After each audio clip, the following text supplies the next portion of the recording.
Okay, welcome to Opikihiwawin. This is our Anishinaabemowin channel. Opikihiwawin has taken on the Truth and Reconciliation Language and Culture Call to Action. We're going to introduce you to Anishinaabemowin through the calls to action, and we are committed to language reclamation.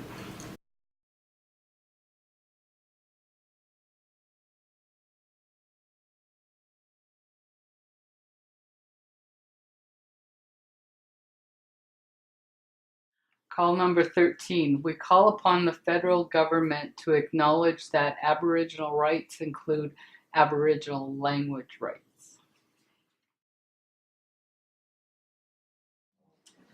Call to action number 14. We call upon the federal government to enact an Aboriginal Language Act that incorporates the following principles. 1. Aboriginal languages are a fundamental and valued element of Canadian culture and society, and there is an urgency to preserve them. 2. Aboriginal language rights are reinforced by the treaties. 3. The federal government has a responsibility to provide sufficient funds for Aboriginal language revitalization and preservation. 4. The preservation, revitalization, and strengthening of Aboriginal languages and cultures are best managed by Aboriginal people and communities. 5. Funding for Aboriginal language initiatives must reflect the diversity of Aboriginal languages. We call upon the federal government to appoint, in consultation with Aboriginal groups, an Aboriginal Language Commissioner.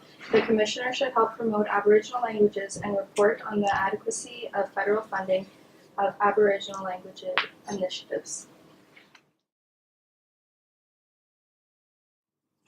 We call upon post-secondary institutions to create university and college degree and diploma programs in Aboriginal languages.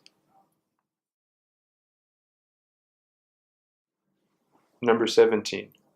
We call upon all levels of the federal government to enable residential school survivors and their families to reclaim names changed by the residential school system by waiving administrative costs for a period of 5 years for the name change process and the revision of official identity documents, such as birth certificates, passports, driver's licenses, health cards, status cards, and social insurance numbers